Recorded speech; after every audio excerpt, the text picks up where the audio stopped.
मेरे प्यारे विद्वान साथियों, मैं नीरज कुमार विश्वास आपके इस अपने YouTube चैनल नीरज कुमार में आपका स्वागत है। आज हम बात करने वाले हैं केमिस्ट्री के कुछ महत्वपूर्ण टॉपिक जो कि आपको दिखाई पड़ रहा है, मेटल एंड नॉन मेटल, धातु और अधातु। ये दोनों काफी महत्वपूर्ण टॉपिक है, ठीक है, मेटल एंड नॉन मेटल। तो चलिए हम बात करेंगे धातु के बारे में, ठीक है, तब उसके बाद बात करेंगे हम अधातु के बारे में। कहने का मतलब पहले धातु के बारे में बात करेंगे, उसके बाद अधातु के बारे में बात करेंगे और आपसे हम पूछेंगे धातु और अधातु में मेजर अंतर क्या होता है, ठीक है। दोनों को हम बारी बारी से बताएंगे और उसके बाद आप खुद ब खुद बता सकते हैं, हाँ धातु में ये पाया जाता है, ये नहीं पाया जाता है, ठीक है। तो चलिए, तो धातु हम दो तरह से आपको बताएंगे धातु का गुण। एक तो भौतिक आधार पर इसका गुण बताएंगे और दूसरा रासायनिक आधार पर गुण बताएंगे, ठीक है। बहुत सब आदमी बोलेगा धातु का परिभाषा, जिसमें आघात वर्धता का गुण हो, तन्यता का गुण हो, तो ये सब जो है आप क्या पता चला, ये भौतिक गुण पर आधारित, ठीक है। तो सबसे पहले धातु किसको कहते हैं? जिसमें आघात वर्धता का गुण हो, जिसमें तन्यता का गुण हो, जिसमें ध्वनि का गुण हो, अगर ये सब गुण मौजूद है तो वह धातु है। दरअसल ये भौतिक अवस्था है, ठीक है। तो सबसे पहले आघात वर्धता किसे कहते हैं? जब किसी धातु को अगर पीटा जाए, पीटने पर वह बड़ा बड़ा चादर ऐसा रूप ले ले, चौड़ा चौड़ा चादर बना दे, इसी गुण को कहा जाता है आघात वर्धता, ठीक है। और सर्वाधिक आघात वर्ध धातु के नाम बताएं तो वह आपका क्या है? तो वह सोना है और दूसरा में चांदी आता है। उसके बाद बात करेंगे हम तन्यता। धातु में तन्यता का गुण पाया जाता है, तो से तन्यता तो से तार। कहने का मतलब जब किसी धातु को अगर हम पीटेंगे, वो पतला पतला तार का रूप खींच लें, किसी धातु से पतला पतला तार अगर हम खींच लें, तो इसी गुण का नाम है आपका तन्यता। इसी गुण का नाम क्या है? तन्यता। और धातु सामान्यतः की बात बोल रहे हैं, धातु सामान्यतः कठोर होता है, लेकिन कुछ ऐसे धातु हैं जो खूब कोमल धातु हैं, जैसे सोडियम, पोटेशियम, लिथियम, ये सब धातु हैं, ठीक है, लेकिन काफी कोमल धातु है। जहां तक कि इसको चाकू से काटा जाता है, इतना मुलायम धातु है, इतना कोमल है, इसको चाकू से काटा जाता है। चाकू से काटे जाने वाली धातु सोडियम, पोटेशियम, लिथियम, ठीक है। कहने का मतलब जब आवर्त सारणी आप पढ़िएगा तो आवर्त सारणी में देखिएगा, ही ना करे रब से प्रयास। करने का मतलब ये जो है आपका आएगा फर्स्ट ग्रुप का मेटल। तो हाइड्रोजन को छोड़ करके जितने भी एलिमेंट है सबको चाकू से काटा जाता है, फर्स्ट ग्रुप के एलिमेंट को, ठीक है। तो हम बात कर रहे हैं धातु में आघात वर्धता का गुण पाया जाता है, धातु में तन्यता का गुण पाया जाता है। उसके बाद हम बताएंगे धातु सामान्यतः क्या होती है, तो सामान्यतः ठोस। उसके बाद कुछ ऐसे धातु हैं जो कि काफी मुलायम होते हैं, जो कि आपको दिखाई पड़ रहा है, सोडियम, पोटेशियम और लिथियम, ये सब मुलायम धातु है, ठीक है। और इसे सोडियम को केरोसिन में डुबा कर रखा जाता है, ठीक है। अगर इसको खुला छोड़ देते हैं तो वह वायु से रिएक्शन करके जल उठता है, ठीक है, इसलिए इसको केरोसिन में डुबा करके रखा जाता है। किसको?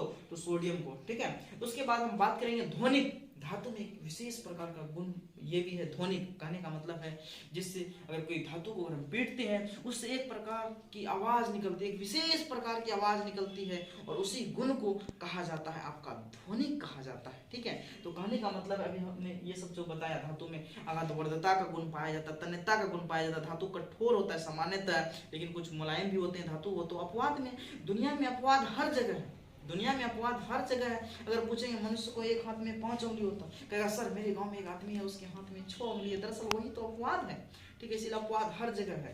समझ गए बातों को, ठीक है।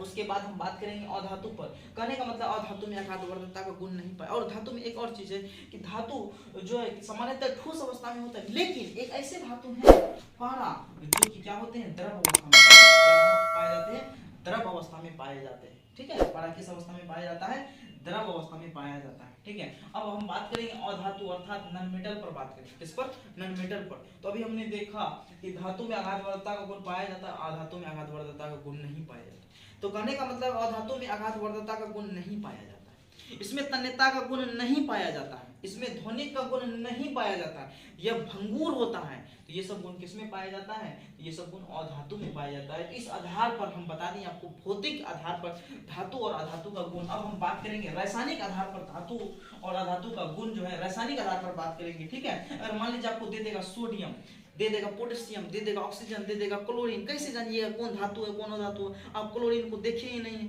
सोडियम को देखे ही नहीं है, कैसे पता कीजिएगा धातु है का अधातु है? कहने का मतलब ये चीज धातु और अधातु भौतिक अवस्था में, मतलब उसको हम छू छा कर सकते हैं, पीट उठ सकते हैं, तब ना पता कर लेंगे हाँ भाई ये धातु है और ये अधातु है क्योंकि इसको हम पीटते हैं तो आवाज हो गया तो धातु है। चादर ऐसा रूप फैला दिए, आघातवर्धता का गुण है। तार ऐसा रूप खींच लिए, तन्यता का गुण है तो धातु है। लेकिन अब केमिकल गुण इसीलिए ये साबित किया कि कोई धातु को अगर आप नहीं देखें तो उसको भी आप बता सकते हैं कि ये धातु है कि अधातु है। बस करना कुछ नहीं है। जिसके बाह्यतम कक्षा में 1 2 3 इलेक्ट्रॉन हो, कहने का मतलब है कोई परमाणु है, किसी परमाणु में जो इलेक्ट्रॉन होते हैं, जैसे मान लीजिए सोडियम 11, द्रव्यमान संख्या 23, तो सोडियम 11, जैसे उसको इलेक्ट्रॉनिक विन्यास करेंगे 1s2 2s2 2p6 3s1, ठीक है। तो कहने का मतलब ये फर्स्ट, ये सेकंड, ये थर्ड, इसमें 2 इलेक्ट्रॉन ऊपर वाला, देखिए यहाँ समझिए। अगर हम बात करेंगे 1s2, तो ये जो है ये 1 यहाँ क्या बतलाता है, कक्षा को बतलाता है, ऑर्बिट को बतलाता है। और ये जो s है वो सबसेल को बतलाता है। 4 सबसेल होता है, s होता है, p होता है, d होता है, f, ये 4 प्रकार का सबसेल होता है, s p d f, ठीक है।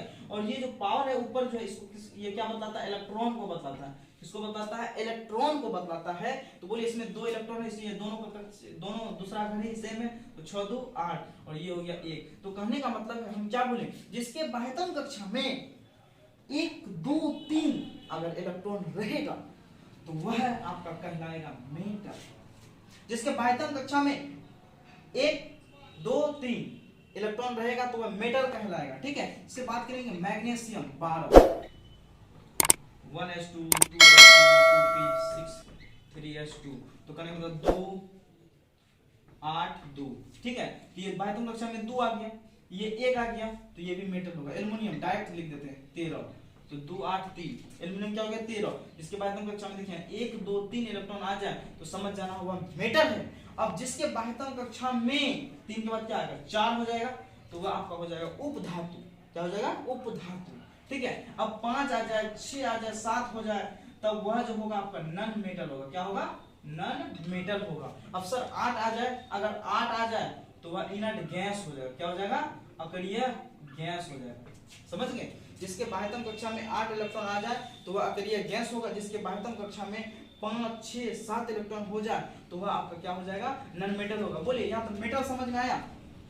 जिसके बाह्यतम कक्षा में धातु होगा, धातु तभी होगा जब जिसके बाह्यतम कक्षा में 1 2 3 इलेक्ट्रॉन होगा। अधातु तभी होगा जिसके बाह्यतम कक्षा में 5 6 7 इलेक्ट्रॉन होगा तो वह अधातु होगा।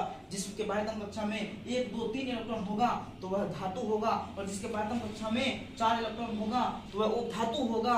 और जिसके बाह्यतम कक्षा में 8 इलेक्ट्रॉन होगा तो वह क्या होगा, अक्रिय गैस होगा। अक्रिय गैस, अक्रिय जिससे क्रिया ही नहीं करेगा ऐसे गैस को क्या कहा जाता है, ऐसे गैस को अक्रिय गैस कहा जाता है। अब हम देखिए यहाँ पर इसका एग्जांपल दे दिए, चलिए हम इसका भी एग्जांपल ले लेते हैं, ठीक है। तो अधातु का भी एग्जांपल हम ले लेते हैं, ठीक है। अधातु में कौन कौन से एलिमेंट होंगे, नाइट्रोजन, नाइट्रोजन कितना होता है 7 2 और 5, ऑक्सीजन 8 2 और 6, फ्लोरीन 9 2 और 7। बोलिए बाह्यतम कक्षा में कितना 5 6 7, बोले थे 5 6 7 इलेक्ट्रॉन रहेगा, ये 7 इलेक्ट्रॉन रहेगा तो समझ जाना है ये तीनों आपका क्या है, ये तीनों आपका नन मेटल है, अधातु है। क्योंकि इसकी बाह्यतम कक्षा में 5 6 7 इलेक्ट्रॉन रहेगा तो वह क्या कहलाएगा, नन मेटल कहलाएगा, अर्थात अधातु कहलाएगा। बोलिए बात क्लियर है, कहीं कोई दिक्कत है। उसके बाद देखिए क्लोरीन 17 2 8 7, ये भी क्या होगा, नन मेटल, तुरंत आप पहचान सकते हैं। कैल्शियम 20 2 8 8 2, लास्ट में क्या आया 2, हम बोले थे 1 आ जाए 2 आ जाए 3 आ जाए तब वह मेटल होगा। 5 6 7 हो जाए नन मेटल होगा, 4 हो जाए उपधातु मेटलाइट, अगर 8 हो जाए तो अक्रिय गैस, इसी को निष्क्रिय गैस भी कहा जाता है, 18वां ग्रुप में पाया जाता है, ठीक है। इसके सभी वैलेंसी क्या होते हैं, शून्य होते हैं। केवल अक्रिय गैसों की वैलेंसी क्या होती है, शून्य होती है, क्योंकि इसकी कक्षा पूर्ण होती है, ठीक है। और केवल हीलियम को छोड़ करके, क्योंकि हीलियम के बाह्यतम कक्षा में मात्र 2 ही इलेक्ट्रॉन होते हैं, बाकी बात सभी अक्रिय गैसों के बाह्यतम कक्षा में जो होते हैं 8 इलेक्ट्रॉन होते हैं। और जो बाह्यतम कक्षा वाला जो इलेक्ट्रॉन होता है उसी इलेक्ट्रॉन को कहा जाता है संयोगी इलेक्ट्रॉन, ठीक है। संयोगी इलेक्ट्रॉन सबसे बाहरी वाली कक्षा को, किसी परमाणु के सबसे बाहरी वाले जो कक्षा होते हैं उसी को क्या कहा जाता है, संयोगी इलेक्ट्रॉन कहा जाता है। बाहरी वाले कक्षा को क्या कहेंगे, संयोगी इलेक्ट्रॉन कहेंगे, ठीक है।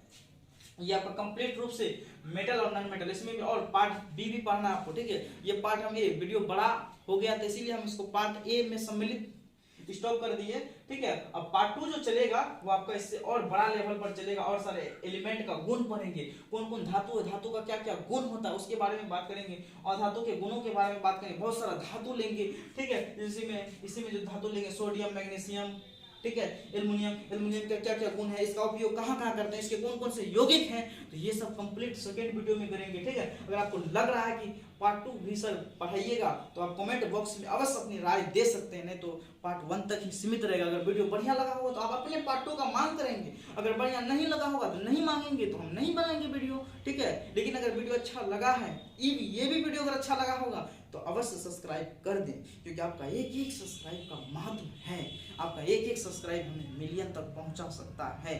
सभी स्टूडेंट को बहुत बहुत धन्यवाद।